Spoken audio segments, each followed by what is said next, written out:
내가 먼저 손 내밀지 못하고 우리 찬양 들으시고 우리 강의 시작합니다. 내가 먼저 손 내밀지 못하고 내가 먼저 용서하지 못하고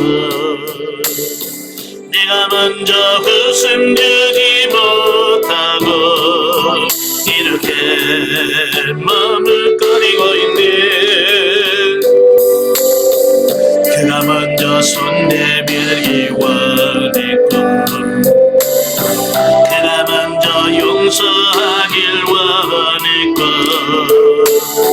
그가 먼저 웃음 주길 원했네. 나는 어찌된 사람인가. 안겨한 나의 입술이여 교만한 나의 마음이여 왜 나의 입은 사랑을 말하면서 왜 나의 마음은 마음을 말하면서 왜 내가 먼저 젖을 수 없는가. 왜 내가 먼저 손해볼 수 없는가.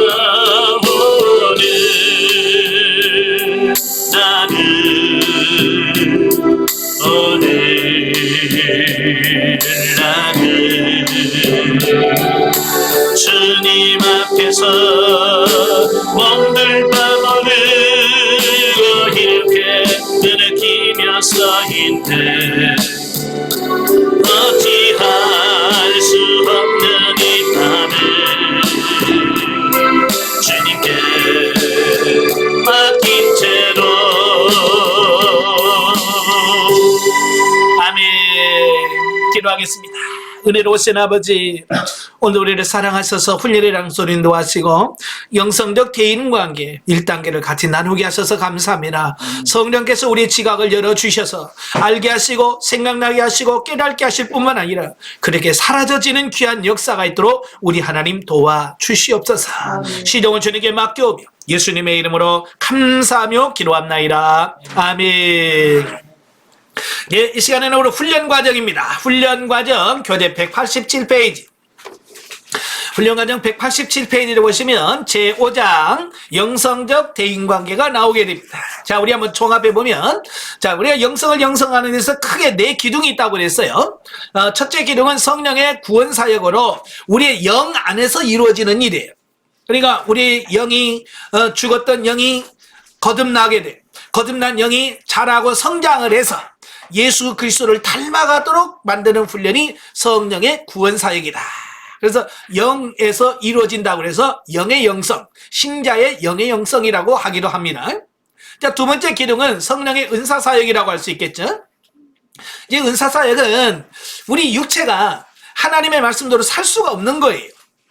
그래서 하나님께서는 하나님의 말씀대로 살 수 없는 우리 육체에다가 은사와 능력을 부어주셔서 하나님의 말씀을 살 수 있게 만들어주시고 살게 하겠다라고 하셔서 우리로 하여금 우리 육체에다가 은사와 능력을 부어주는 사역을 은사사역이라고 그래요. 이건 우리 육체에서 이루어진다고 해서 예전에는 육체 영성이라고 표현을 했습니다. 근데 세 번째가 영성적 대인관계죠. 영성적 물질관계입니다. 자, 우리가 이 땅에 살아가면서 물질이 필요하죠. 예, 물질 없으면 힘들어요. 그죠? 그래서 하나님께서 우리가 이 땅에 살면서 필요한 물질을 하나님께서 공급해 주신단 말이에요. 그냥 하나님의 일하라고 우리에게 공급해 주시는데 우리는 하나님께서 공급해 주시는 그 물질이 내 것인 줄 알고 다 내 거라고 생각해서 내 마음대로 쓴다 그 말이에요. 그래서 이제 물질은 내 것이 아니고 하나님의 것이라고 하는 가치관을 받고 그래서 이제는 내 마음대로 물질을 쓰는 것이 아니라 하나님의 말씀대로 물질을 쓰게 하는 훈련이 영성적 물질관계라고 할 수 있겠죠. 자, 그리고 이제 마지막에 네 번째가 영성적 대인관계예요. 이 우리 인간은 혼자 살 수 있는 존재가 아니에요. 무리를 지어서 살 수밖에 없는 존재가 사람이에요. 그래서 철학자는 소크라테스는 뭐라고 그러면 우리 인간을 사회적 동물이다. 사회적 동물이라는 것은 모여서 사는 존재들이지 혼자 독단적으로 사는 존재가 아니다. 그 얘기를 하거든요. 그래서 사람들은 모여서 사는데 모여서 살다 보니까 사람들이 너무 다양한 거예요. 그죠? 아마 여러분들 자식 낳아서 알 거예요. 둘 낳으면 둘이 다르고 셋 낳으면 셋이 다 달라. 그냥 내가 낳은 자식인데도 다 달라. 이게 내가 낳은 자식인데도 다 다르면 남이 낳은 자식은 얼마나 다를까요? 그지? 그러니까 너무 다양한 사람들이 세상에 널려 있는 거예요. 그러니까 다양한 사람들이 모여서 살다 보니까 당연히 갈등이 생기고 문제가 생기는 겁니다. 그러면 세상에 나 같은 사람만 다 모여 살면 문제가 없을까요? 세상에 나 같은 사람만 다 모여 살면 문제가 없을까요? 아마 더 심각할 거예요. 아마 여러분 애를 낳는데 애기 때는요 전부 다 뭐냐면 자기 닮았다고 좋아해요. 아이고 눈이 나 닮았네, 코가 나 닮았네, 그러면서 자기 닮은 걸 좋아해요. 근데 애가 커가면서요 자기가 싫어하는 자기의 모습을 닮으면 그렇게 또 미워요. 그죠? 네. 애기 때는 자기 닮은 게 이쁜데 이제 하는 행동이 자기와 똑같은 행동을 하면 그렇게 미워요. 싫어요. 그래서 자기 닮은 애들을 미워해. 왜? 자기가 싫어하는 행동을 애가 똑같이 하거든요. 예. 자, 그런 걸 보면 똑같다고 해서 또 문제가 없는 건 아니에요. 그래서 인간은 어쨌든 똑같은 사람이 모여도 문제고 다른 사람이 모여도 문제인 거예요. 그래서 하나님께서는 이 영성적 대인관계 훈련을 통해서 만들어 가시는 겁니다. 아시겠죠? 우리가 그냥 본능적으로 살면 우리가 하나님이 원하는 단계의 삶을 살 수가 없어요. 그래서 하나님은 우리를 부르셔서 훈련을 시켜가는 겁니다. 대인관계 훈련을 통해서 우리를 모난 부분을 도려내시고 잘라내셔서 둥글둥글하게 만드셔서 하나님 말씀대로 살 수 있는 존재로 만들어 가시는 겁니다. 그러니까 첫째 시간에 제가 말씀드렸지만 사람은 완벽하게 태어난 사람은 아무도 없어요. 다 문제가 있고 아브라함도 문제가 있는 존재였고요. 예? 다윗도 그랬고요. 다 문제가 있는 존재예요. 근데 하나님께서 여러 훈련을 통해서 그런 사람을 만들어 가시는 거예요. 그래서 아브라함을 아브라함 되게 하신 하나님, 다윗을 다윗 되게 하신 하나님, 바울을 바울 되게 하신 하나님, 베드로를 베드로 되게 하신 하나님, 나를 나 되게 하신 하나님. 그래서 그들을 훈련시키셨듯이 우리를 훈련시켜서 만들어 가시는 거예요. 그래서 우리는 하나님의 훈련하심에 감사하고 그 하나님의 훈련을 잘 받아서 어때요? 변화되어져 가고 새로워져 가는 그런 삶이 되셔야 됩니다. 우리 사람은 3살 버릇이 80까지 간다고 하잖아요. 그죠? 이 하나님의 특별한 다루심이 없이는 우리는 죽어도 80까지 가도 변화가 안 돼요. 어떤 분이 그런다고 자기 남편을 가리켜서 저 인간은 80이 넘어도 똑같다고. 예, 하나님의 다루심이 없으면요 80이 아니라 90이 돼도 안 변해요. 똑같아.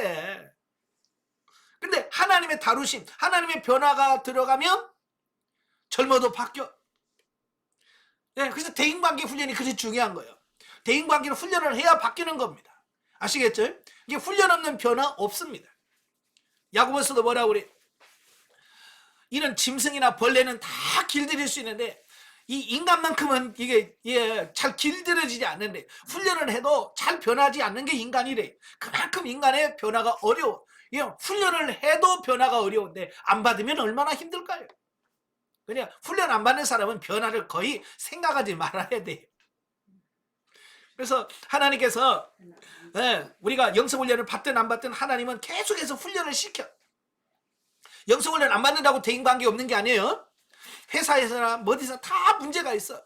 근데 훈련을 받은 사람은 아 이게 하나님의 훈련이구나 인식을 하고 아 내가 변화되겠구나 라고 하니까 바뀌는데 대부분의 사람들은 그걸 하나님의 훈련이라고 인식을 안 해요.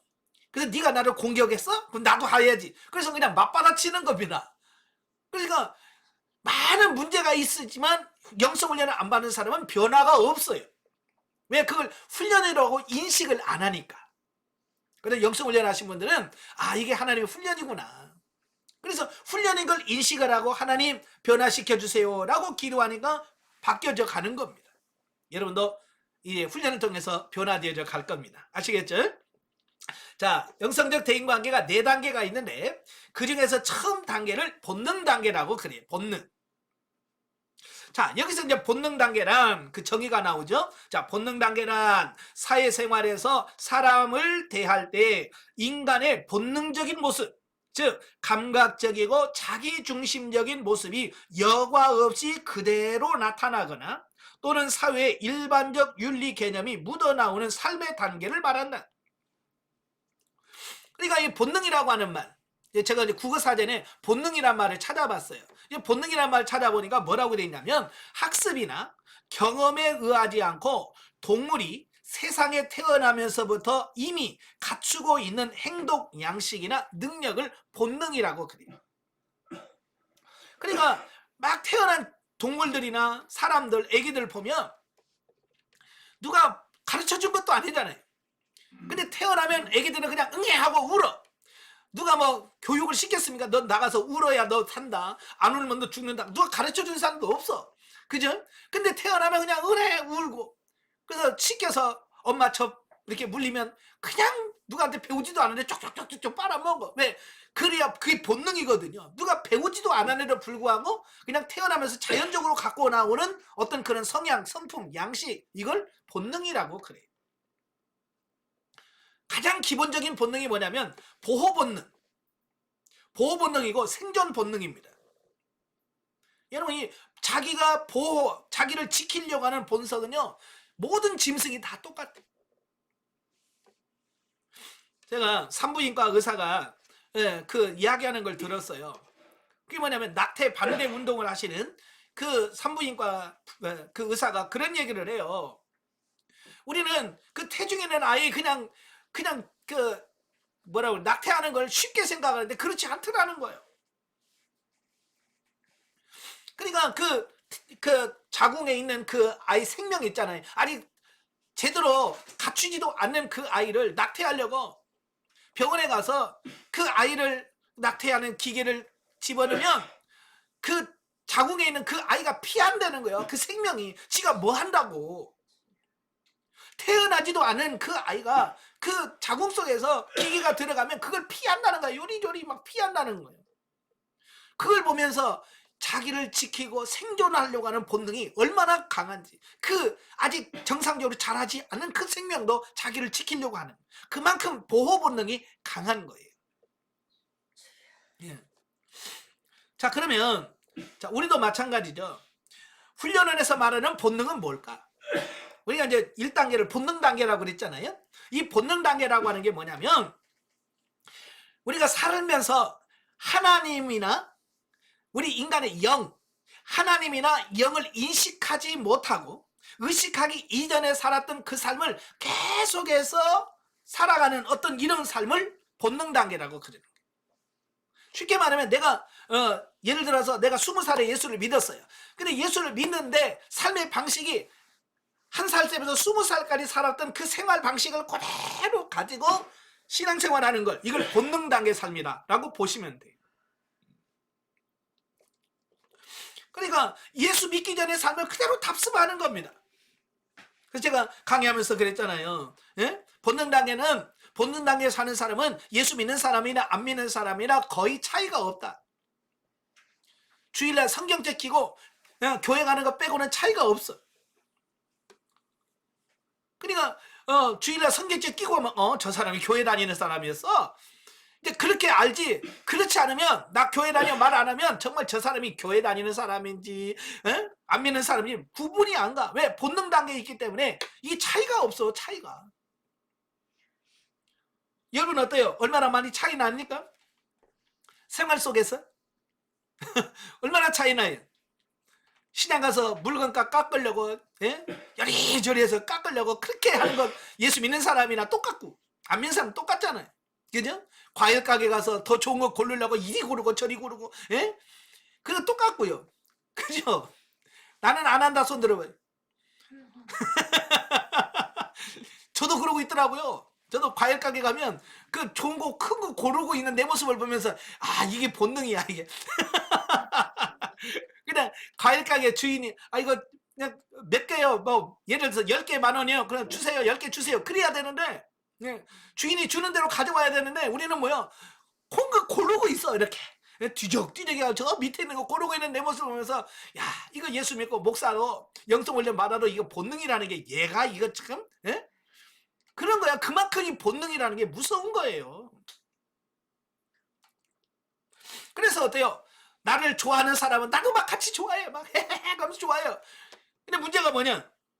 나를 미워하면 나 같이 미워해. 나를 싫어해? 나도 같이 싫어해. 나 욕해? 그럼 나도 욕해. 나 때려? 그럼 나도 같이 때려. 이게 뭐냐면 그게 본능인 거예요. 본능이야.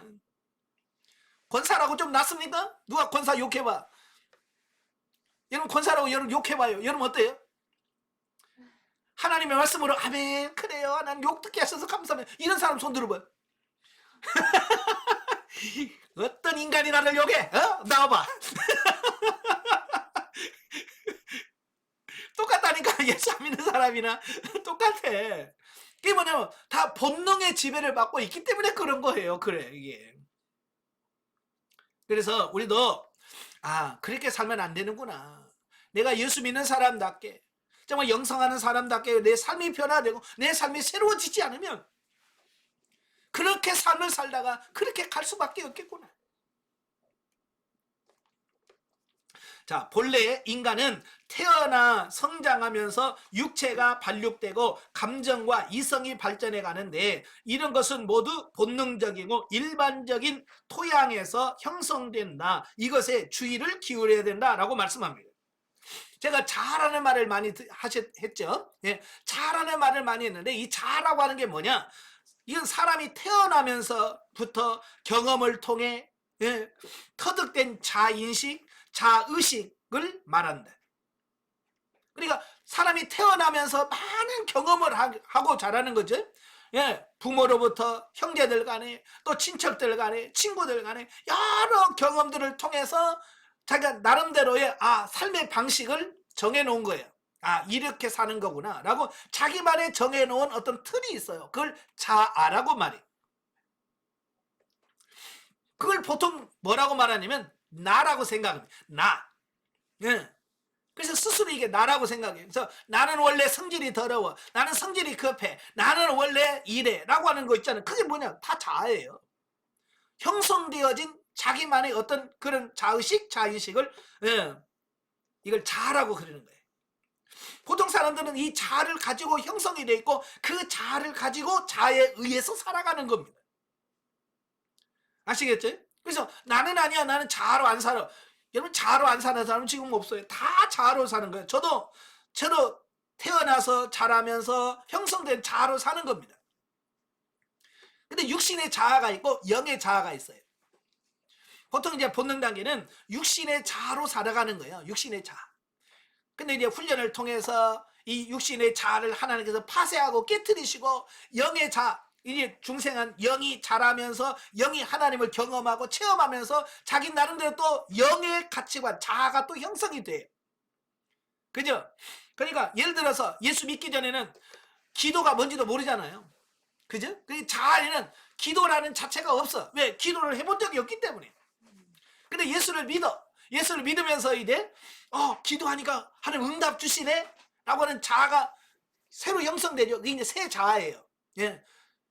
거듭난 영이 기도를 하고 기도의 응답을 받음으로 인해서 이제 기도하면 응답이 되는구나 라고 하는 그 영의 자아, 새 자아로 형성이 되어지죠. 그래서 옛 자아에서 새 자아로 바뀌어져요. 그래서 경험하면서 새 자아로 살아가게 되어지는 거거든요. 그래서 그 새 자아로 계속 경험하면서 자아가 또 새롭게 발전되어져 가는 겁니다. 그래서 우리는 원래부터 어렸을 때 자라서 형성되는 그 자아가 깨져야 돼. 근데 문제는 지금까지 많은 사람들이 신앙생활 하면서 그 육신의 자아를 깨트려야 된다, 파쇄해야 된다라고 하는 그런 생각을 해본 적이 없어. 왜냐하면 많은 교회에서 자아 파쇄에 대한 이야기를 안 해요. 그죠? 자아 파쇄라는 얘기를 안 해요. 그러니까 장로 권사가 돼도 자아 파쇄가 뭔지도 몰라. 심지어 목사가 돼서도 몰라요. 왜? 안 가르쳐. 누가 가르쳐 준 적이 있어야지. 저도 영성훈련 받기 전에 자아 파쇄에 대한 이야기 못 들었어요. 그냥 착하게 살면 돼. 착하게 살자. 나쁜 짓 하지 말자. 뭐 어떤 그런 식이지. 예, 내가 자아가 파쇄된다 이걸 말씀하고 있지 않아요. 왜냐? 이 자아가 얼마나 심각한 문제를 가지고 있는지를 모르기 때문에 그래요. 자아가 얼마나 해악을 되는지, 영적인 성장에 방해가 되는지 이런 걸 모르니까 우리는 그 자아 파쇄에 대한 말을 안 하는 겁니다. 이 자아가 파쇄가 돼야지. 그렇지 않으면 우리가 하나님을 향해서 나아갈 수 있는 길이 없어요. 그래서 워치만이가 쓴 자아 파쇄와 영의 해방이라는 책을 꼭 나중에 볼 텐데요. 이제 그 책을 보면 이 자아가 파쇄가 되지 않으면, 이 겉사람이 파쇄되지 않으면 영이 하나님을 만날 수 없고 하나님을 드러낼 수도 없고 다 그렇습니다.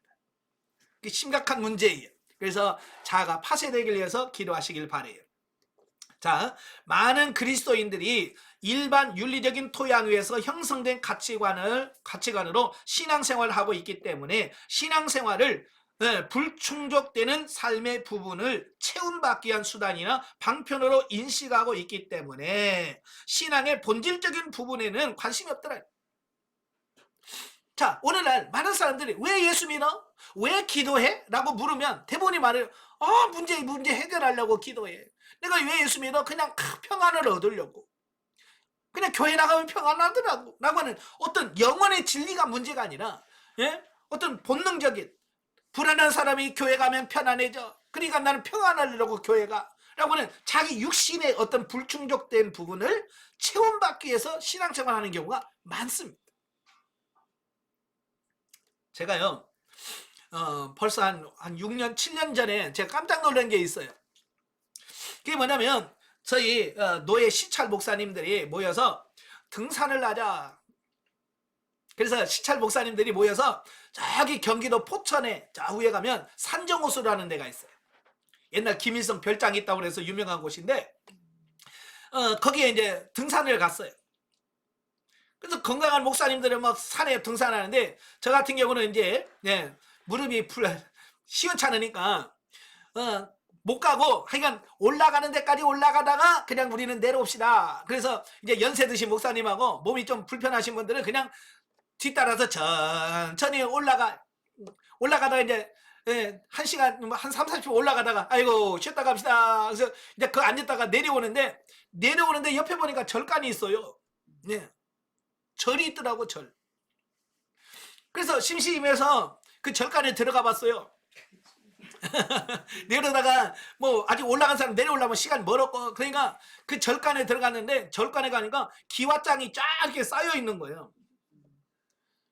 그래서 무슨 기와장이 있나, 뭐 집을 짓나 봤더니 거기다 뭐라고 써있냐면, 기와장에다가 기도 제목을 써놓으면 응답이 됩니다. 그렇게 써놨어. 그래서 기와장 한 장 사는데 10,000원. 기와장 한 장 요만한 거 사는데 10,000원이래. 근데 그게 수북이 이렇게 쌓였어. 그래서 이렇게 보니까 나름대로 기도 제목이 다 써졌더라고요. 사업의 번창, 자녀들의 건강, 뭐 이러면서 무슨 많이 본 듯한 그게 쫙 써져 있는 거예요. 꼭 교회에서 기도 제목 내놓으세요. 그러면 전부 다 써내잖아요. 자녀 축복, 뭐 자녀 취업, 뭐 장가 보내주세요. 뭐 이런 거 있잖아요. 건강해주세요. 꼭 그 제목하고 절간에 써서 그 기와장에 써서 보니까 하얀 매직 같은 거를 막 써놨는데 다 보여요. 네. 근데 그 제목을 볼 때 깜짝 놀란 게, 교회 감사한금 봉투에 써내는 기도 제목하고 너무 똑같은 거예요. 깜짝 놀랐어요. 우리 신앙생활이 그렇구나. 불교 다니는 사람도 똑같고 교회 다니는 사람은 똑같고. 이제 11월 달이 되면 수능 보잖아요. 그죠? 부모들의 마음이 얼마나 간절하겠어요. 근데요, 자, 산의 절간에 가도 수능 100일 기도 써졌어요. 서울에 뭐 성당에 가니까 성당 앞에도 딱 써놨어. 수능 100일 특별 기도에. 또 어떤 교회 갔더니 교회 앞에도 또 써졌더라고. 수능을 위한 특별 100일 기도에. 아니, 절간에 가도 똑같고 성당에 가도 똑같고, 예? 교회 가도 똑같아. 왜 그럴까요? 출발점이 똑같은 거예요. 본능적인 가치관. 그게 뭐냐면 처음 신앙생활 할 때 그 본능적인 가치관이 똑같은 거예요. 그러니까 이런 거요. 자, 우리나라를 5천년 역사라 그러잖아요. 아, 우리 뭐 5천년 역사를 자랑한다 그러는데 5천년 역사라고 해봐야 영적으로 바라보면 3천년은 무속신앙이 주를 이루어요. 예, 우리나라의 고유 전통신앙은 뭐냐면 무속, 무당, 점치고, 예? 뭐 방울 들고, 이게 우리나라의 전통신앙이에요, 전통신앙. 그러다가 삼국시대에 불교가 들어와요. 고구려 신라 백제 때 불교가 들어와. 그래서 불교가 들어오면서 이제 불교가 이제 우리 영적인 세계, 종교적인 생활을 지배합니다. 그게 1500년 동안입니다. 그게 1500년 동안 불교가 지배하면서 그냥 순수한 불교가 아니라 불교에다가 그 토속신앙이 같이 짬뽕이 돼. 그래서 원래 불교에는 점치거나 뭐 이런 부적 붙이는 거 이게 없어요. 근데 그게 전통 그 무속신앙하고 불교하고 혼합이 돼가지고 이상한 불교가 돼. 그죠? 그래서 1500년 동안 우리나라를 이끌어요. 그러다가 이성계가 이씨 조선을 세우면서 중국에서 유교를 가져와, 유교. 유교를 가져와요. 유교를 가져오니까 무속신앙 위에, 불교신앙에, 그 다음에 유교신앙을 딱 덮어놨어. 그러니까 이거 뭐 우리나라는 이게 세계가 짬뽕이 된 어떤 그런 신앙을 갖고 있습니다. 그러다가 1884년에 이제 언더우드 목사님과 아펜젤러 목사님이 인천 제물포항에서 공식적으로 선교사가 첫 파송이 돼요. 물론 그 전에 만주 지방을 통해서 선교사들이 들어오지는 못하지만 선교사들이 성경을 번역을 하고 중국의 만주에 온 조선 사람들을 복음을 전해서 다시 조선으로 들어가게 하는 그런 과정은 있었지만 본격적으로 공개적으로 선교사가 파송돼서 들어올 때가 1884년이에요. 이제 그들이 들어와서 지금까지 한 130년, 140년 되네. 140년 동안 우리 한국에 복음이 들어온 지가 140년 돼. 기독교가. 140년 동안 이제 우리 한국을 점점 영적인 세계와 종교 이런 세계를 지배하고 조금씩 지배하고 가고 있습니다. 가장 많이 지금 영향을 끼친 게 어디냐면 장례 문화예요. 지금 젊은 사람 모르겠습니다만은 제가 어렸을 때만 해도 장례 치르면 뭡니까? 꽃상여 메고, 삼배 옷 입고, 머리에, 새끼 꼬아서 달고, 애고, 그러면서, 이제 가면 언제 오나, 딸랑 하면서. 그게 옛날 장례 문화예요. 근데 지금은, 경상도 산골짜기 외에는 그렇게 장례 치는 데 없어. 그죠? 이제 상복도 다 바뀌었어요. 남자는 까만 양복에 여성들은 한복 비슷하게 입고 까만 거 입고 이제 예수 믿든 안 믿든 그게 많이 바뀌었어요. 그게 뭐냐면 기독교가 들어옴으로 인해서 조금씩 영향을 끼친 거예요. 그죠? 그렇다고 해서 정통 기독교식이냐? 그것도 아니야. 혼합돼. 혼합돼. 기독교하고 불교하고 막 혼합돼가지고 기독교는 아무도 안 차려지만 또 불교나 이런 사람들은 또 상 차려놓고 향 피우고 그러잖아요. 그죠? 껍데기는 양복 입고 까만 한복 입고 그건 바뀌었는데 기본적인 옛날부터 내려왔던 향 피우고 이런 상 차리는 것은 또 그건 아직 안 변한 거예요. 이제 시간이 가면 그런 것도 바뀌겠죠.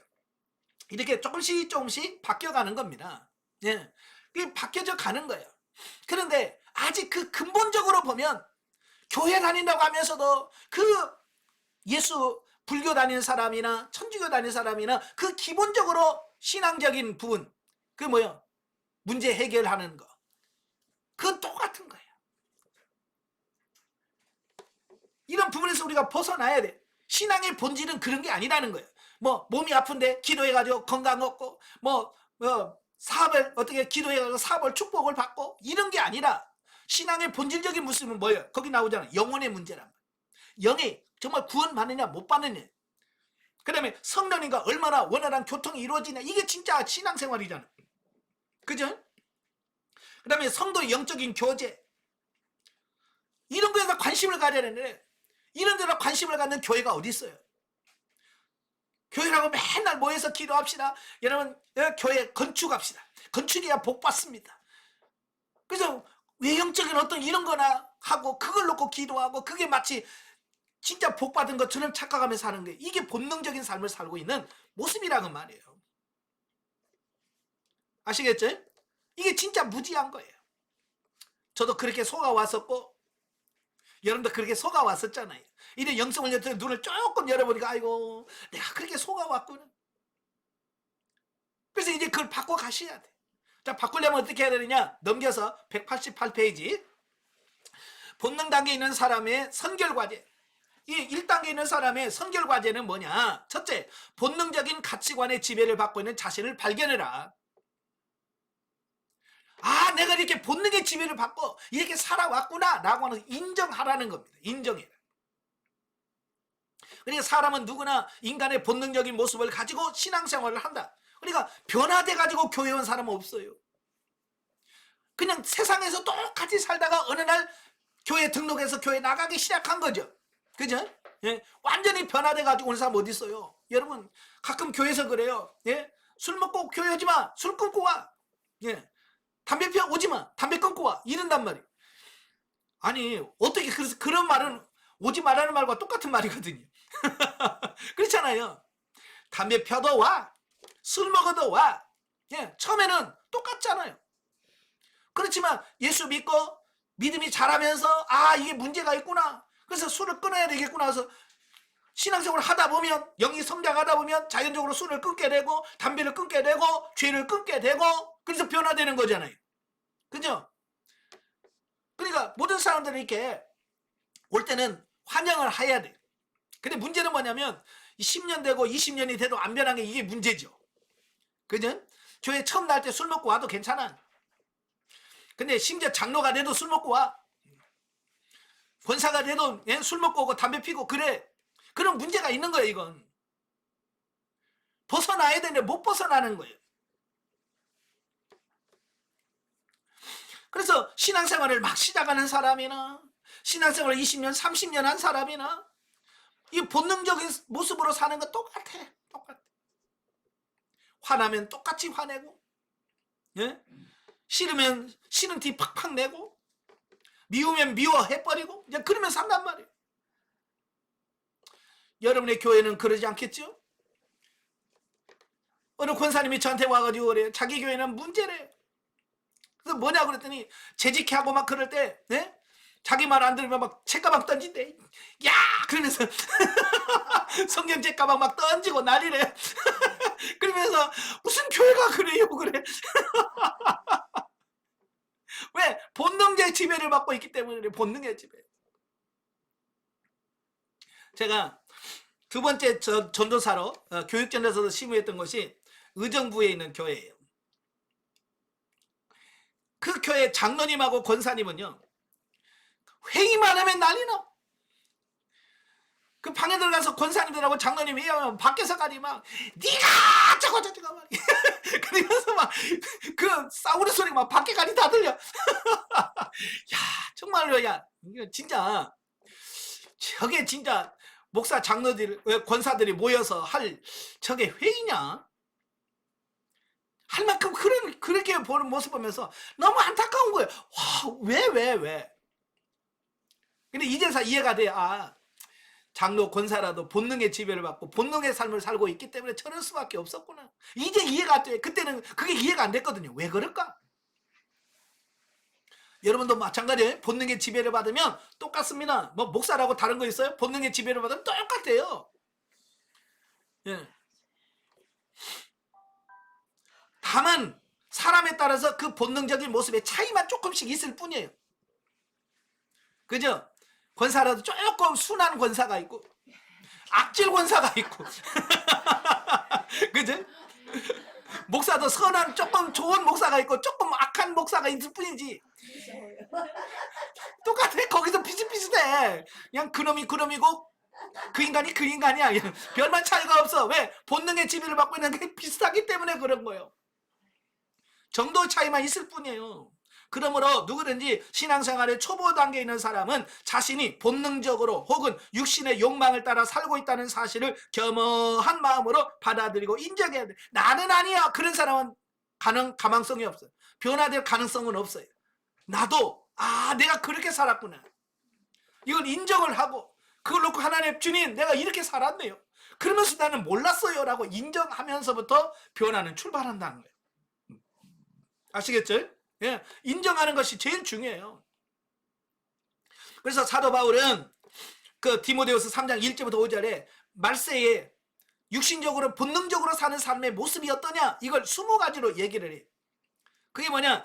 내가 이것을 알라. 말세에 고통한 때가 이르리니 사람들은 첫째 자기를 사랑하며, 둘째 돈을 사랑하며, 셋째 자긍하며, 넷째 교만하며, 회방하며, 부모를 거역하며, 감사치 아니하며, 거룩하지 아니하며, 무정하며, 원통함을 풀지 아니하며, 참소하며, 절제하지 못하며, 사나우며, 선한 것을 좋아 아니하며, 배반하며, 팔며, 조급하며, 자고하며, 쾌락을 사랑하기를 하나님 사랑하는 것보다 더하며, 경건의 모양은 있으나 경건의 능력은 부인하는 자니.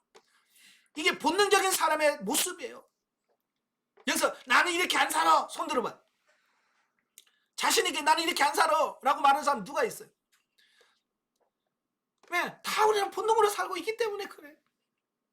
이건 신앙생활 1년 한 사람이나 10년 한 사람이나 50년 한 사람이나 여기서 자유로울 사람이 없어. 왜? 성장하지 않고 본능의 삶에서 본능적인 지배를 받고 살기 때문에 그렇다 그 말이에요.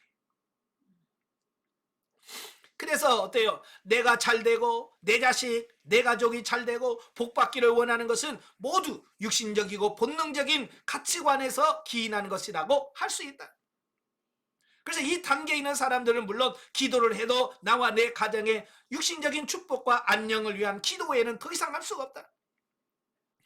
예, 모든 신앙생활의 중심이 뭐예요? 자기 중심이에요. 예, 그래서 이 본능 단계에 있는 사람은 이 한계를 벗어날 수가 없어. 이 한계를 벗어나지를 못해요. 기도하세요. 기도 제목 내놓으세요. 그러면 우리 가정 축복해달라고 기도하세요. 우리 집 사업 축복해달라고 기도하세요. 우리 자녀들 뭐 해달라고 기도해 주세요. 맨날 그러고 있는 거예요. 목사들 만나도 똑같아. 우리 교회 부흥시켜달라고 기도, 성도 붙여달라고 기도해, 재정의 축복을 달라고 기도해. 똑같아. 왜? 그 수준이니까. 애들 보면 그러잖아요. 10살짜리는요 그 노는 거나 말하는 거나 수준이 비슷비슷해. 조금 차이가 안 있어도 10살짜리로서 수준이 거기서 거기에요. 마찬가지로 우리도 그 수준이 거기서 거기에요. 그래서 사도 바울이 나중에도 말씀드리겠지만 왜 성장을 이야기하느냐면 성장하지 않고 그 단계에 머물러 있으면 변화가 없어. 왜? 수준이 항상 그 수준이니까. 그래서 성장해야 된다는 얘기예요. 자, 그 다음에 두 번째, 본능적인 삶의 가치관의 실상을 이해하고 거기서 벗어나기를 기도하라. 이제 내가 본능의 지배를 받고 살았구나 인정을 했다면 인정만 하고 끝나는 게 아니라 이제 거기서 벗어나기 위해서 기도하셔야 돼요. 내가 이런 부분 속에 매여 있었군요. 내가 이런 본능으로 살았군요. 하나님 이것을 벗어나게 해주세요 라고 기도하는, 그게 두 번째로 필요하다 그 말이에요.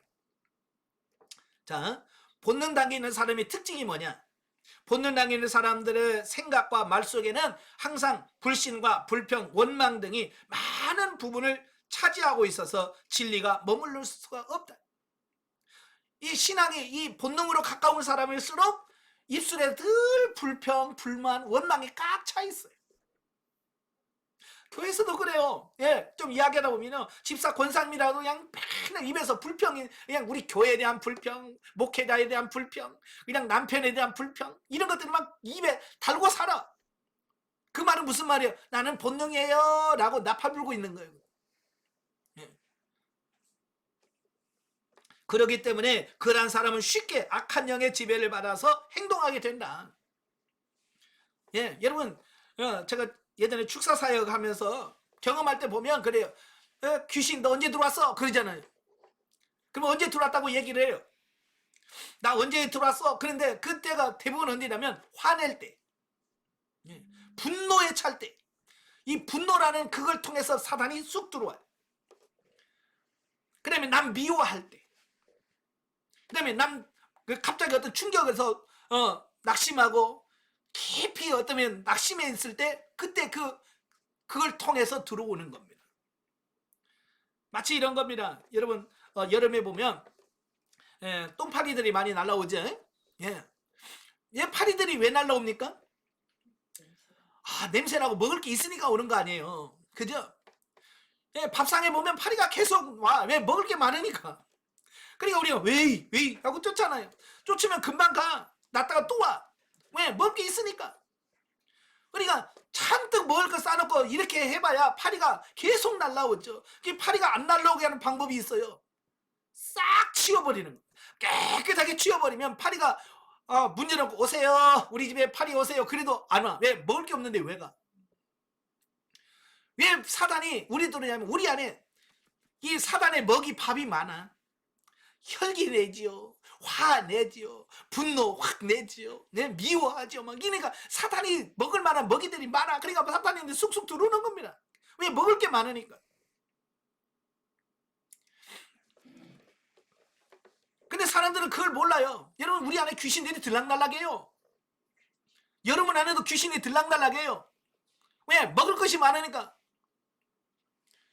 근데 영성훈련을 통해서 그게 싹 처리가 되어지면 나중에는 제발 귀신아 들어와라. 그래도 내가 왜 들어가냐? 네 집에 가면 굶는데 안 들어와. 그러니까 물론 자신은 평상적으로 생각하고 행동한다고 말하고 싶지만 정작 자신이 귀신에게 속고 있다는 것을 모른다. 왜? 그냥 어렸을 때부터 늘 귀신에 속아 살아왔기 때문에 그게 문제인지를 모르는 거예요. 그러니까 이런 거죠. 자, 우리는 맨발 벗고 밖에 나가면 야, 너 왜 맨발 벗고 다녀? 신발 신어! 그러잖아요. 그러나 저 아프리카는 원래 나면서부터 신발을 안 신는 사람들은 신발 신는 게 이상한 거죠. 그지? 왜? 그냥 어렸을 때 아예 안 신었으니까 그냥 안 신는 게 당연한 거야. 마찬가지로 우리도 그냥 귀신하고 마귀하고 막 계속 속아서 살아왔기 때문에 그냥 그게 정상인 줄 아는 거야. 그게 옳다고 생각하면서 그냥 그게 틀린다고 생각 안 하고 사는 겁니다. 그게 문제예요. 그래서 육신적으로 고통이 오면 그 고통의 의미가 무엇인지 생각해 볼 필요도 없이 반사적으로 고통을 준 사람에게 그대로 갚는다. 누가 나한테 욕하면 나도 같이 욕해버려. 반사적으로 나옵니다. 생각하고 나온 게 아니라 그냥 욕하면 나도 같이 욕해버려. 왜? 그게 반사적이에요. 자동적으로 나오거든요. 이것이 본능적 가치관을 가진 사람들의 실상이나 오늘날 교회가 시끄러운 것은 이와 같이 신앙생활을 하면서도 조금 더 변화가 없이 본능적인 자신의 수준을 답습하고 있는 사람들이 많기 때문이라. 요즘 교회가 시끄러운 교회들이 너무 많습니다. 왜 그럴까요? 영적으로 잘하는 사람이 없고 맨날 애기들만 있으니까 그래요. 영적 아이들만 있으니까. 여러분 교회에서 제일 시끄러운 부서가 어디 있어요? 제일 시끄러운 부서가 어디예요? 유치부. 유치부 변화무쌍합니다. 예전에 제가 안양에서 목회할 때 목양실 바로 옆에가 유치부실이었거든요. 그러니까 거기서 떠드는 소리가 다 들려. 근데 막 방금 전까지 말하다 막 울고 막 난리치다가 좀 있으면 하고 막 울고 난리야. 아니 금방까지 세상에서 제일 행복한 웃음을 sul다가도 금방 또 울고 그러다가 또 뚝 또 웃고 그래. 이건 변화무쌍해. 왜? 애기니까. 지금 교회가 그러고 있어. 영적으로 다 애기들이라서.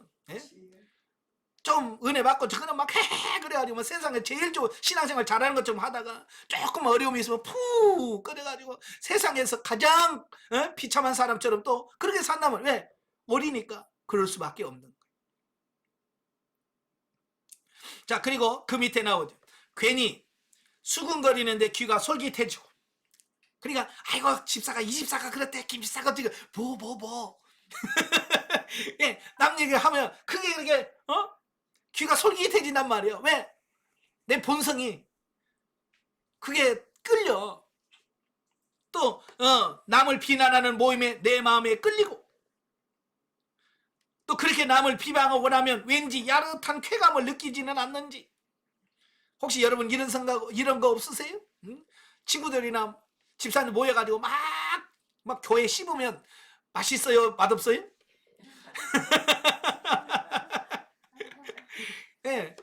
본능이에요, 본능. 또 이웃을 걱정해주는 척하면서 이웃의 허물을 이야기하고 은근히 즐거움을 맛보고 있지는 않는지, 이웃의 아픔을 위해서 진실한 마음으로 눈물을 흘리며 기도하고 돕고자 하는 마음보다는 반사적으로 나는 그렇지 않다는 자기 위안 속에 빠져서 육신의 안락을 만끽하고 있지는 않는지, 자신의 생각과 마음을 다스리지 못해 외부에서 닥쳐오는 환경에 그대로 반응하여 지체들의 마음을 불편하게 하고 있지는 않는지, 우리 자신을 되돌아보셔야 돼. 이런 거 있더라면 내가 본능의 지배를 받고 있구나, 내가 여전히 본능 단계에 머물러 있구나 라고 인식을 해야. 그러면 거기서 인식하고 끝내는 게 아니라 아버지 나는 이래요, 그래서 하나님 앞에 그걸 처리해달라고 기도하는 이런 단계까지 가셔야 돼. 예전에는 제가 처리하는 걸 잘 몰랐거든요. 예, 처리하라고 하는 말도 못 들어봤고, 그죠? 그냥 저는 어렸을 때부터 뭔 말을 많이 하면 참아라, 네가 참아야지, 예수 믿는 사람이 참아야지, 예, 네가 형이니까 참아야지, 뭐 이런 거잖아요. 예, 여러분 참아가지고는요 처리가 안 됩니다. 아마 여러분 이런 말 들어봤을 거예요. 얌전한 사람이 성질 나면 무섭다. 들어보셨지? 성질 더러운 사람은요 그때그때 성질 내니까 쌓이는 게 없어요, 이 안에. 성질 더러운 사람은 우울증도 안 걸려요. 왜? 다 풀어버리잖아. 막 성질 나면 막 욕해버리고 막 성질 내고 막 고래 막 가고 하니까 이 쌓이는 게 없어. 그러니까 그 사람 우울증도 안 걸려. 우울증은 누가 그래? 착한 사람들이 걸려. 이거 풀지 못하고 차곡차곡 쌓아놓는 사람들 있잖아요. 네? 누가 뭐라고도 에이 하고 눌러. 서러워도 눌러 에이 하고. 그냥 다 눌러놔. 이게 눌러놓으니까 얘가 골마 안에서 골마. 사람도 한계가 있는 거야. 누르는데 한계가 있어, 한계. 이게 착한 사람도 다 누르다 못하면 이 한계가 막 펑 터지는 겁니다. 그러니까 무서운 거예요. 그래서 이 참는 것은 변화가 안 돼요. 언젠가는 그건 터져. 그래서 이래 훈련 받으면서 처리하라고 가르쳐. 그러니까 예를 들어서 이런 거예요. 화가 납니다. 옛날에는 참아야 하는 일 하고 참아. 그럼 이 안에 쌓이는 겁니다. 그러나 하나님 나 지금 화나요. 이 화나는 감정을 십자가에서 처리시켜 주세요라고 주님 앞에 아뢰면서 그걸 십자가에서 처리해 가실 때 쌓이지 않고 풀어. 예. 그러면 그때부터 조금씩 어떻게 해요? 이걸 내보내는 겁니다. 예. 제가 훈련 받을 때 하나님께서 우리의 감정을 어떤 비유로 말씀하시냐면 구정물통에다가 비유를 하시더라. 우리 사람의 마음이 구정물통. 옛날에 지금 뭐 그런 거 없죠. 옛날에 짐승, 소나 돼지 키울 때는요 그 설거지 하는 물, 지금도 뭐 퐁퐁 같은 걸로 안 했어요. 옛날에는 그냥 수세미가 뭐 있어요. 그냥 지푸라기 이렇게 뭉쳐가지고, 지푸라기 이렇게 몇 분 이렇게 하면 좀 부드러워져요. 그러면 지푸라기 뭉쳐가지고 그게 행주 겸 뭐 수세미요. 그래서 밥 먹고 나면 밥 풀떼기도 떨어지고, 그 밥그릇에 붙었던 것도 떨어져요. 그러면 그 물을 또 모아서 소주 끓일 때 쓰거나 돼지 밥 줄 때 그 구정물을 이렇게 퍼서 돼지 주고 그랬어요. 근데 이 구정물통을 보면 한나절 지나고 나면요 위에는 맑은 물이 뜹니다. 밑에는 하얀 파팔도 있고 콩나물 대가리도 있고 다 밑에 다 가라앉아 있어. 그러면 위에서 보면 깨끗한 물 같이 보여. 지금 우리가 평안할 때 아무 문제 없으면 꼭 그런 거예요. 그런데 이제 돼지 밥이나 어떤 소주 끓이려 할 때는 어떻게 하냐면 이걸 한번 휙 젓거든요. 그죠? 한번 확 뒤집으면 밑에 있는 밥알떼기부터 다 올라와. 그만 부여지는 것처럼 여러분의 마음이 그런 거예요. 그냥 아무 문제 없으면 여러분도 다 착한 사람이야. 그냥 가만히 있으면 문제 없으면 착한 사람인데 한번 뭐가 와서 확 뒤집어 놓으면 난리나. 그죠? 얌전한 사람도 한번 뒤집어 놓으면 난리나. 왜? 속에 있는 게 다 나오니까. 그러니까 우리는 뭐예요? 계속 뒤집어 놨다가 좀 있으면 가라앉아. 그럼 가라앉으면 다 됐나 보다. 그러고 있다가 또 한번 확 뒤지면 또 아이고 큰일 났네 그러다 또 가라앉으면 다 됐나 보다 이러고 사는 거예요. 그러면 사람은요 계속 뒤집어놨다 거의 잠잠해졌다가 이걸 반복해서 할 뿐이야. 깨끗해지진 않아요. 어떻게 할 때 깨끗해지느냐, 한번 확 뒤집어 놨을 때 올라오는 밥알떼기라도 하나 건져내면 건져낸 것만큼 맑아지는 거예요. 무슨 말인지 아시죠? 내가 걸러낸 것만큼 그 물이 맑아지는 거지. 그대로 놔두면 그냥 그대로 가라앉아 있으면 이 맑아지는 게 아니고 맑아지는 것처럼만 보일 뿐인 거예요. 그래서 처리하는 게 그런 거예요. 내 속에서 미움이 다 보여. 그러면 미움이라는 걸 아버지 십자가를 처리시키라고 믿음을 또 덜어내. 그만큼만 덜어내는 겁니다. 덜어내는 것만큼 내 마음이 깨끗해지고 내 마음에 쌓인 부분에서 없어지는 거예요. 그래서 얼마만큼 처리하느냐가 결국 달라지는 거예요. 저도 혈기가 만만치 않은 사람이거든요. 왜냐면 저도 어렸을 때부터 늘 눌려 살았던 삶이에요. 형이 4명이요. 큰형님이 20살이 차이가 나요. 저하고 20살 차이는. 저는 지금까지 큰형님한테 대들어 본 적이 없어. 왜? 워낙 차이가 나니까. 아버지 뻘이잖아요. 20살이면. 예? 둘째 형님하고 12살 차이. 띠동갑이야. 둘째 형님까지 내가 대들어 본 적이 없어. 그럼 제가 대들었던 유일한 형이 나보다 3살 많은 형이야. 근데 우리 저보다 3살 많은 형이 성질이 더러워. 지금은 목사님 돼가지고 완전히 막 우리 식구들이 다 놀랄 만큼 변했지만 옛날에는 안 그랬어. 성질 나면 패고 그냥 막 이런 성이야. 그러니까 그 형 밑에서 내가 힘으로 어떻게 이길 수가 없어. 힘으로도 능으로도 안 돼, 형은. 그러니까 맨날 속에서 씩씩 거리면서 삭힐 수밖에 없었던 거야. 왜? 안 되니까. 대들었다가 맞으니까 그냥 대들 수는 없고 그냥 뒤에서 말은 못하고 막 그러면 아니야 그러면서 아마 경험해 온 사람 다 느낄 거예요. 그래서 이게 다 쌓여. 근데 이게 풀 사람이 없는 거야. 풀 사람이. 내 밑에 여동생이 있어. 여동생인데 여동생한테 내가 착해가지고 풀 수가 없어. 다른 사람 막 여동생한테도 막 때리고 막 풀더라고. 근데 나는 못 풀겠어. 불쌍해가지고. 근데 내 여동생은 못 풀어. 이 형한테 맞아도 동생을 못 때려. 그러니까 그게 쌓이고 하다니까 막 이 혈기가 나는 혈기. 그래서 힘없을 때는 참아. 근데 내가 풀 수 있는 사람 나오면 이게 나오는 거예요. 제가 결혼하니까 풀 수 있는 사람 유일한 사람이 하나 생기더라고.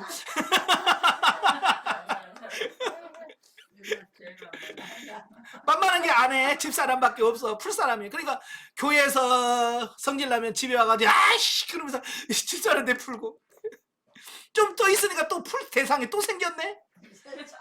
자녀가 둘 생기니까 자녀들한테 일로 와. 다른 사람 성질 못 내고 애들만 잡아. 예. 그러니까 가정이 평안하겠어요. 그래서 그게 아니는 걸 알면서도 내가 이러면 안 된다는 걸 알면서도 그게 모르니까 안 되더라고. 근데 훈련 받으니까 하나님께서 처리하라고 말씀하셔서 이제 그 성질을 낼 때마다 예전에는 아내에게 풀고 애들한테 풀었던 그것을 하나님께 고백하면서 하나님 내 속에 이런 혈기가 있습니다. 하나님 이걸 처리해 주세요 라고 기도하는데 제가 30여 년 동안 내 안에 차곡차곡 쌓아놨던 혈기들이 얼마나 많은지요. 퍼내도 처리해도 계속 나오는 겁니다. 이게. 예. 얼마나 많이 나오는지요. 한 달을 퍼내도 표시가 안 나. 얼마나 많은지. 그래서 나중에는 제가 하나님 이게 되는 거예요 안 되는 거예요? 왜? 처리하라고 해서 열심히 처리하는데도 역시 나타나는 게 없어. 똑같이 나오니까. 그래서 주님께서 뭐라고 말씀하냐면 야 둔벙이 크면 고이 물도 많아. 성령께서 그걸 가르쳐 주는 겁니다. 여러분은 둔벙 물 가다 놓는 둔벙이 크면 고인물이 많은 것처럼 내 안에 30년 동안 이게 쌓인 것들이 그렇게 많아서 이거 몇 바가지 퍼낸다고 그게 표시가 안 난다고 말입니다. 여러분 한강물 바가지로 몇 바가지 퍼낸다고 한강물이 줄어듭니까? 표시도 안 나는 것처럼 너무 많이 쌓았던 거예요. 그냥 퍼내다 보면 바닥이 보일 때가 올 거야. 그래서 소망을 가지고 퍼내기 시작했습니다. 5개월을 퍼내고 6개월을 퍼내고 1년을 퍼내니까요. 그때서 느껴. 성질이 안 나.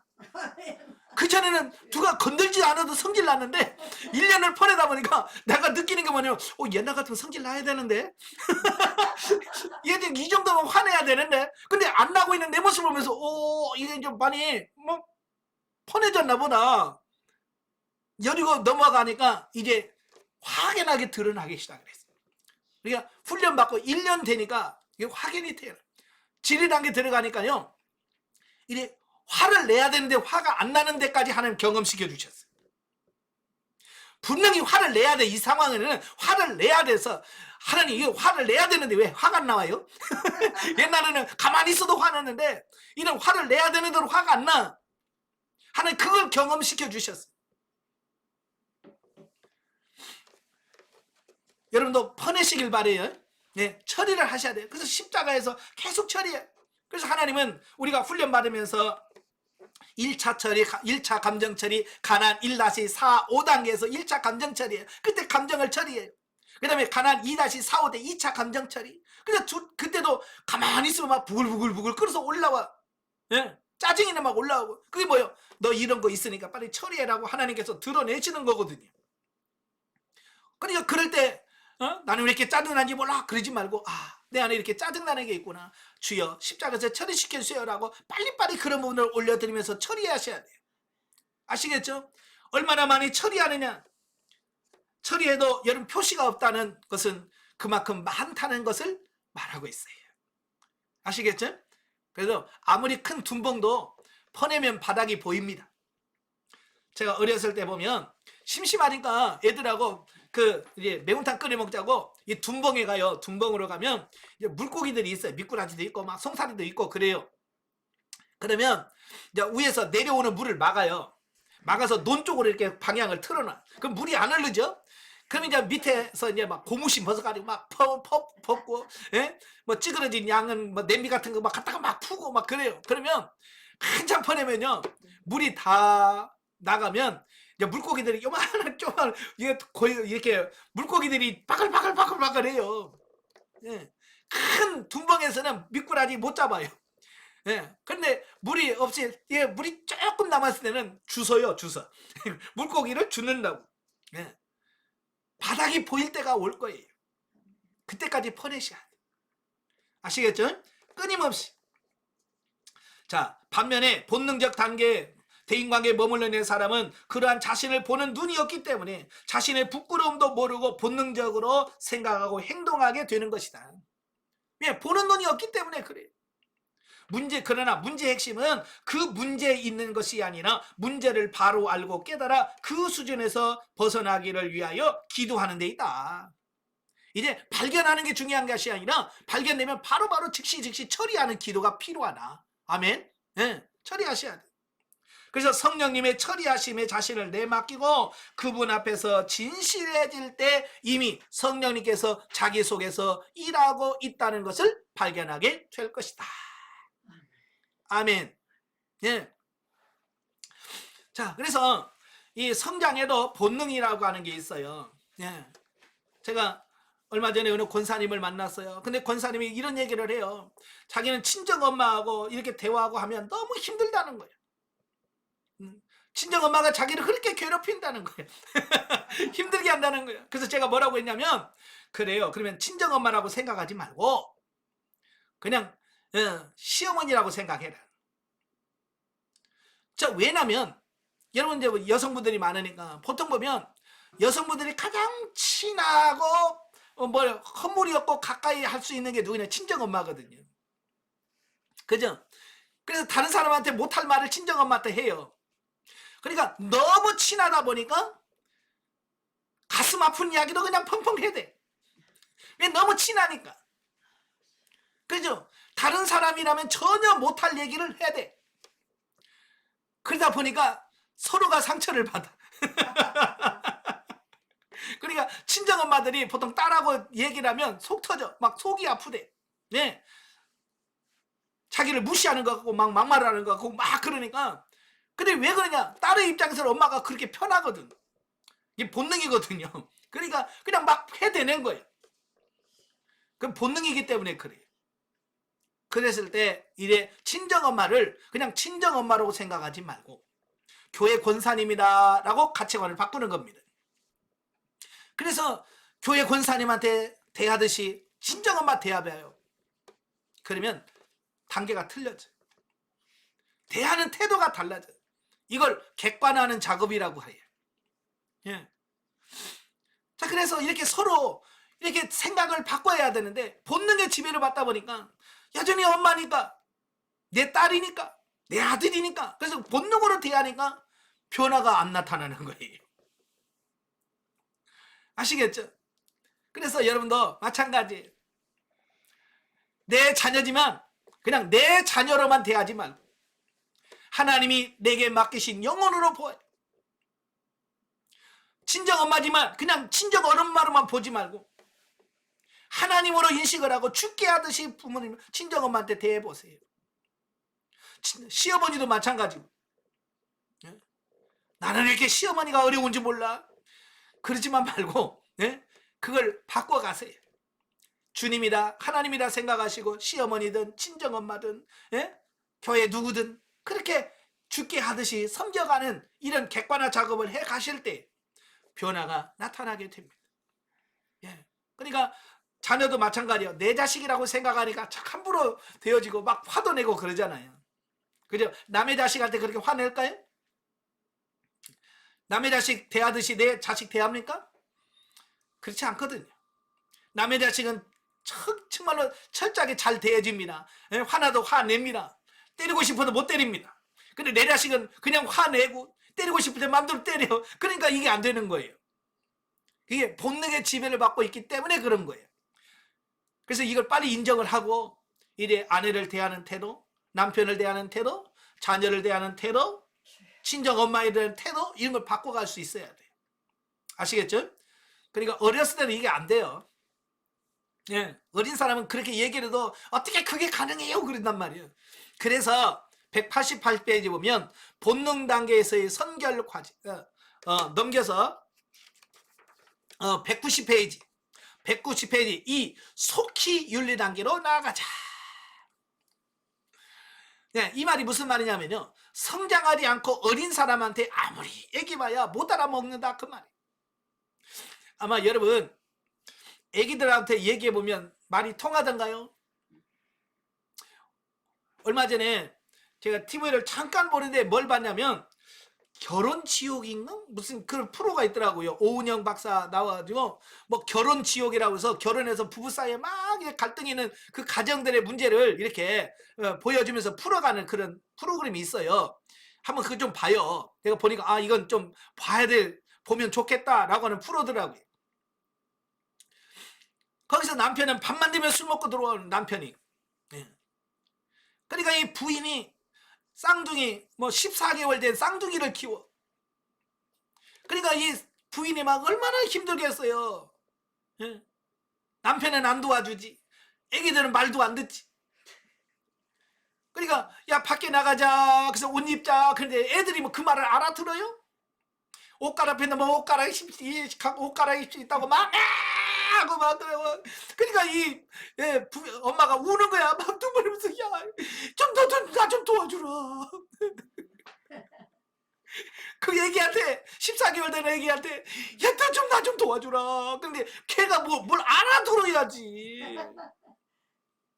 못 알아먹는 거야.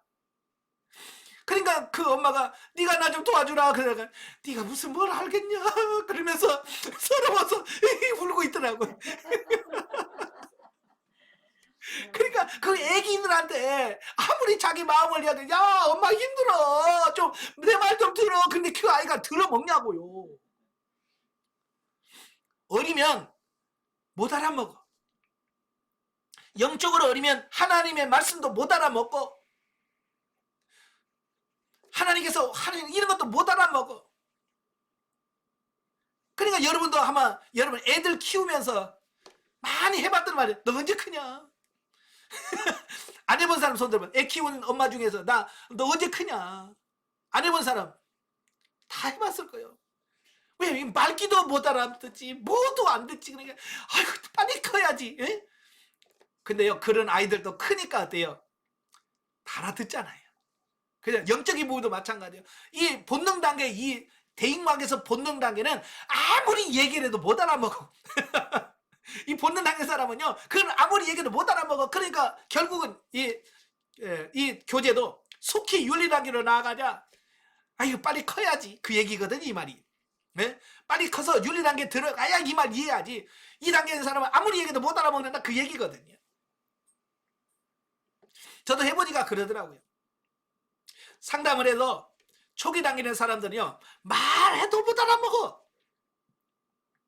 말을 해도 못 알아먹어. 근데 성장을 해서 진리 단계에 들어가고 생명 단계에 들어간 사람은 그냥 한마디만 해도 얘 무슨 말인지 알겠어요. 성장하니까 알아먹더라고. 이게 성장하는 것이 그래서 중요한 거예요. 아시겠죠? 여러분도 성장하시기를 바라요. 그래서 사도 바울도 고린도전서 3장 1절 3절에서 뭐라고 말씀하냐면, 형제들아, 내가 신령한 자들을 대함과 같이 너희에게 말할 수 없어서 육신이 속한 자 곧 그리스도 안에서 어린아이들을 대함과 같이 하노라. 내가 너희를 젖으로 먹이고 밥으로 아니하노니 이는 너희가 감당치 못하였음이니와 지금도 못하리라. 너희가 아직도 육신에 속한 자로다. 너희 가운데 시기와 분쟁이 있으니 어찌 육신에 속하여 사람을 따라 행함이 아니랴. 사도 바울은요, 이 세상에 있는 사람들을 세 종류로 구분해요. 2장 14절, 고린도전서 2장 14절에 보면 육에 속한 자라고 표현해요. 육에 속한 자라고 해서는 하나님을 모르는 불신자를 가리킵니다. 영이 거듭나지 않고 중생하지 않은 사람들을 자연인이라고 하잖아요. 바로 이 육에 속한 사람은 그런 사람이에요. 영이 거듭나지 않은 사람이에요. 그런 사람들은 영적인 것을 인식할 수도 없어요. 그렇죠? 왜? 영이 살아나야 영을 인식하는데 영이 죽어 있으니까 영적인 것을 감지 못하고 깨달지도 못해. 그래서 영적인 것을 미련하게 보인다. 그래서 여러분도 그저 예수 안 믿는 친구들한테 야 기도해봐라. 그러면 그들이 뭐라 그래? 야 기도가 밥 먹이 주냐? 그러죠. 왜? 영적인 것을 전혀 모르기 때문에 그들은 그렇게 말할 수밖에 없는 거예요. 그 다음에 두 번째가 1절에 보면 형제들아 내가 신령한 자들을 대함과 같이. 신령한 자를 여기서 말해요. 여기서 말하는 신령한 사람이라는 것은 성장한 사람, 영을 따라 사는 사람, 성령을 따라 행하는 사람, 이 사람을 신령한 사람, 다른 말로 영에 속한 사람이라고 얘기를 해요. 이런 사람들은 성령을 따라서 행해요. 그런데 우리가 지금 사도 바울이 원하는 삶은 이 신령한 자의 그 수준까지 우리는 올라가고 자라는 것이 목표인데, 지금 고린도 교회는 이 신령한 자까지 못 가고 어디에 머물러 있느냐? 거기 보니까 육신에 속한 자, 곧 그리스도 안에서 어린아이들이라고 표현합니다. 예. 그러니까 육에 속한 자가 있고 신령한 자가 있고 육신에 속한 자가 있는 거예요. 이 육신에 속한 자가 문제예요. 뭐냐면 거듭나고 중생을 했어요. 예수는 믿었어요. 그런데 뭐냐? 육에 속한 자처럼 사는 사람을 말해요. 예수는 믿는데 예수 안 믿는 사람과 똑같은 삶을 살아가는 사람을 사도 바울이 육신에 속한 자다라고 구분해 놓고 있는 겁니다. 자, 이게 문제예요. 내가 거듭났으면 신령한 자가 되어서 성령을 따라 사는 사람으로 가야 되는데 그 가지 못하고 여전히 예수는 믿고 왔지만 성장을 못하고 이 본능에 매여서 본능적으로 사는 사람을 육신에 속한 자라고 말한다 그 말이에요. 지금 오늘날 한국교회 문제가 바로 육신에 속한 자가 태반이에요. 그러니까 문제가 생겨지는 겁니다. 그러니까 육신에 속한 자는 어린아이다라고 표현합니다. 예, 그리스도 안에서 어린아이들이라. 그러면서 3절에 뭐라고 그래요? 너희가 아직도 육신에 속한 자니 너희 가운데 시기와 분쟁이 있으니 어찌 육신에 속하여 사람을 따라 행함이 아니랴. 그래서 육신에 속한 사람의 특징이 뭐냐? 시기와 분쟁이 있다는 거예요. 그래서 고린도 교회가 네 파로 나뉘어서 싸웠잖아요. 예? 바울파, 아볼로파, 게바파, 그리스도파 네 파로 나눠서 막 서로 싸웠어요. 왜? 성장하지 않은 육신에 속한 자였기 때문에, 어린아이였기 때문에 그렇다. 여러분, 어린아이들의 특징을 보면요 항상 편을 갈라요. 참 신기해요. 애들 이렇게 보면 내 편 할 사람, 내 편 할 사람. 그래서 꼭 네 편, 내 편을 꼭 나누어요. 애기들의 특징이 꼭 그래요. 교회에서도 꼭 그래요. 편 갈라. 또 좀 교회가 좀 크면 원로 목사파, 신임 목사님파, 또 부목사파 이렇게 나뉘어요. 예. 그래서 서로 이렇게 서로 사이가 안 좋아. 왜? 어리니까 그런 거예요. 여러분 성장하셔서 절대 교회에서 니파 내파 없기를 바래요. 아시겠죠? 예. 그러면 사도 바울이 왜 성장을 강조하는가? 에베소서 4장 13, 14절에 나와요. 우리가 다 하나님의 아들을 믿는 것과 아는 일에 하나가 되어 온전한 사람을 이루어 그리스도의 장성한 분량이 충만한 데까지 이르리니 이는 우리가 이제부터 어린아이가 되지 아니하여 사람의 괴술과 간사한 유혹에 빠져 모든 교훈의 풍조에 밀려 요동치 않게 하려 함이라. 그래서 예, 우리가 장성한 그리스도의 분량까지 성장해야 된다는 거예요. 그런데 성장하지 못하면 어린아이라고 그랬잖아요. 예. 어린아이, 왜 어린아이가 되면 안 되냐? 영적으로 어린아이가 남아있으면 안 되냐? 그 밑에 나와 있잖아요. 사람의 괴술과 간사한 유혹에 빠져 모든 교훈의 풍조에 밀려 요동치 않게 하려 합니다. 어린아이들은요, 미혹이나 유혹에 약해요. 속임수에 약해요. 여러분, 사람을 유괴할 때 어른들을 유괴합니까? 아이들을 유괴합니까? 예, 여러분 유괴하면 따라갑니까? 예, 아이스크림 사줄게 갈래? 그러면 여러분 갈 거예요? 모르는 사람이? 안 가죠. 이 사람 미쳤나? 안 가. 그러니까 이 성장한 사람은요 미혹당하질 않아요. 아이스크림이 안 넘어가. 근데 4살 5살 애들은요 아이스크림 사줄게 아저씨가 그러면 네 하고 쫄쫄쫄 따라가는 거예요. 왜? 분별력이 없기 때문에 넘어가는 겁니다. 영적으로도 마찬가지예요. 이단들이 누구한테 옵니까? 장성한 사람한테 옵니까? 장성한 사람한테 혼나는데 똑바로 밀어 그래요. 근데 어린아이들은 분별을 못하니까 그래요? 거기 가면 좋아요? 그러면서 살아가는 거예요. 분별력이 없기 때문에. 그래서 사도 바울이 왜 성장을 원하느냐? 예, 세상에 많은 미혹하는 것, 죄 이런 게 많은데 영적으로 어리면 거기에 휩쓸려서 넘어간다고 말이에요. 그래서 사도 바울이 빨리 너희가 그리스도의 장성한 분량까지 성장해야 된다 이 이야기를 하고 있는 겁니다. 여러분도 빨리 성장하시기를 바래요. 아시겠죠? 예, 그래야 우리가 넘어지지 않아요. 그러니까 저를 보면 그래요. 교회에서 목사님 저 시험 들었어요. 맨날 그래. 예, 성장하지 않아서 맨날 시험 들었대. 그래서 제가 그러죠. 뭐 왜 시험을 들어? 시험은 통과하는 거랬지. 내가 그러지. 시험은 통과하는 거지 드는 게 아닌데도 불구하고 어린애들 맨날 시험 들었대. 영적으로 어리면 맨날 시험 들었다고 그래요. 빨리 성장하시길 바래요. 자, 그 다음에 히브리서 5장 11절부터 6장 2절에 보면 성장하지 않으면 왜 안 되는지에 대한 설명을 하고 있거든요. 자, 멜기세덱에 관하여 우리가 할 말이 많으나 너희는 듣는 것이 두나무로 해석하기 어려우니라. 때가 오래므로 너희가 마땅히 선생을 덜 터인데 너희가 다시 하나님의 말씀의 초보가 무엇인지 누구에게 가르침을 받아야 할 것이니 젖이나 먹고 탄단한 식물을 못 먹을 자가 되었도다. 대저 젖을 먹는 자마다 어린아이니 의의 말씀을 경험하지 못한 자요. 단단한 식물은 창성한 것이니 저희는 지각을 사용함으로 연단을 받아 선악을 분별하는 자들이니라. 그러므로 우리가 그리스도의 도의 초보를 버리고 죽은 행실을 회개함과 하나님께 대한 신앙과 세례들과 안수와 죽은 자들의 부활과 영원한 심판에 관한 교훈의 털을 다시 닦지 말고 완전한 데 나아갈지어다. 예. 여기서 뭐요? 때가 오래므로 이 말은 무슨 말이에요? 교회 다닌 지 오래됐다는 거예요. 신앙생활한 지 오래됐다는 거예요. 그래서 어찌 보면 마땅히 선생이 되어서 다른 사람을 가르치고 양육해야 될 때가 됐음에도 불구하고 신앙생활이 오래됐어요. 여러분 신앙생활 한 지 얼마나 됐습니까? 보통 10년, 20년, 30년, 40년, 50년 권사 정도 되면 보통 그 정도 돼요. 예. 그렇게 오랫동안 신앙생활해서 다른 사람을 영성 강의하라고도 해야 돼. 근데 여러분이 지금 영성 강의는커녕 지금 영성을 듣고 있단 말이에요. 왜? 성장하지 않아서 그래. 성장하지 않아서. 그러니까 사도 바울이 이 히브리서 기자가 답답한 거예요. 그 정도 예수 믿었으면 다른 사람들도 가르치고 세워갈 정도가 되는데 아직도 초보나 배워야 될 수준에 머물러 있으니 속이 답답하다. 그 얘기하고 있는 거거든요. 왜 그렇게 성장이 안 되는지. 그렇잖아요. 성장하시길 바래요. 그래서 어린아이는 젖을 먹는다. 젖 먹는 게 뭐냐? 의의 말씀을 경험하지 못한 자다. 그러니까 살아있는 말씀을 경험하지 못하는 겁니다. 성경 말씀을 통해서 아 이렇구나 라고 인식을 하고 그 말씀을 경험해 보여야 되는데 그냥 듣고만 끝나는 사람들.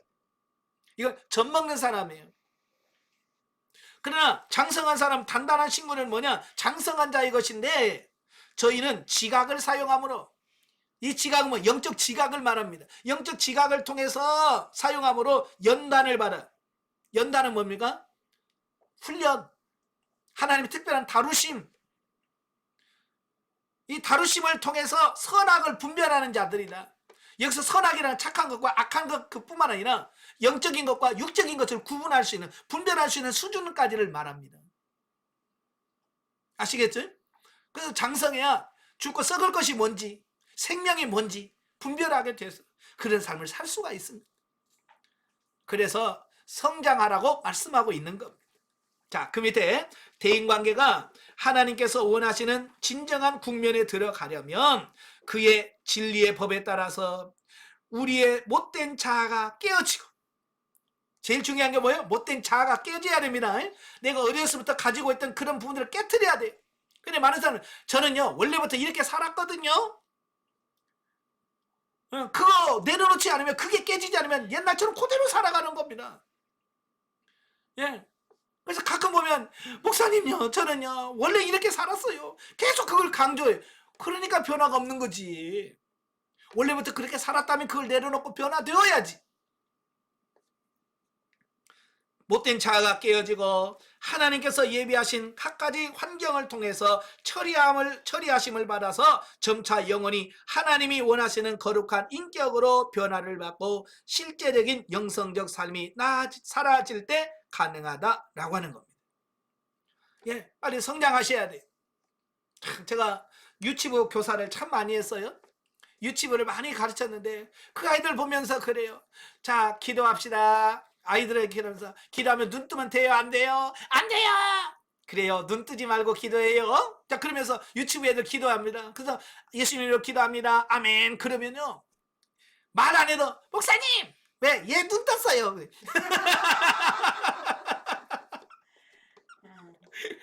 그래? 그 어떻게 알았어? 제가 봤어요. 분명히 앞에서 그랬잖아. 예배 기도 시간에 눈 뜨면 안 된다고. 내 대답도 했잖아요. 그런데 대답까지는 잘해. 근데 그게 안 돼. 지금 우리가 그러고 있단 말이에요. 그죠? 이게 성장하지 않으면 늘상 그 삶에서 변화가 안 되는 거예요. 그래서 성장을 해야 된다라고 말씀하고 있습니다. 왜? 어린아이는 알아도 행할 능력이 없어. 힘이 없어. 그래서 여기서 속히 윤리 단계로 가야 된다라고 말하는 이유는 성장해야만 이 단계를 뛰어넘을 수 있다. 이 말씀을 하고 있는 거예요. 어쨌든 성장하시길 바래요. 아시겠죠? 이 대인관계에서 성장이 안 되면 계속해서 부딪히고 또 부딪혀서요. 나중에는요 신앙생활할 맛이 안 나요. 맨날 지니까 회개하고 또 죄짓고 회개하고 또 죄짓고 무슨 재미로 살아요? 재미가 없어요. 우리가 변화되어지면 그때가 재밌어요. 야, 정말 이래서 변화되는구나. 이게 막 새로워지는 것 때문에 기뻐. 그래서 우리가 속히 윤리 단계로 나아갈 정도 될 정도로 계속해서 기도하시면서 달려가시기를 바랍니다. 그래서 여러분 본능 단계에 있는 분들은 내가 본능 단계에 있다는 것을 일단 인정하시고, 그리고 여기서 드러나는 부분들이 있을 때 그것을 십자가에서 처리시켜달라고 하나님께 기도하십시오. 그러면 그분들이 하나씩 처리되어져 가면서 처리되어진 것만큼 여러분들이 변화되어져 갈 겁니다. 날로 새로워지시는 은혜가 있길 주님을 축원합니다. 기도하겠습니다. 은혜로우신 아버지, 은혜와 사랑을 진심으로 감사합니다. 오늘도 우리를 사랑하셔서 귀한 훈련을 받게 하신 아버지, 우리가 아버지 하나님 대인관계 본능 단계에서 살면서 우리가 변화된 삶을 살지 못했던 것을 용서해 주시고, 이제 우리가 본능 단계임을 알았습니다. 이제 본능 단계에 살면 안 된다는 것도 알았습니다. 이제 하나하나 십자가에서 처리하면서 우리 자신이 날마다 변화되고 새로워져가는 우리가 될 수 있도록 성령님 도와 주시옵소서. 예수님의 이름으로 감사하며 기도합나이다. 아멘. 하나님께 드립니다.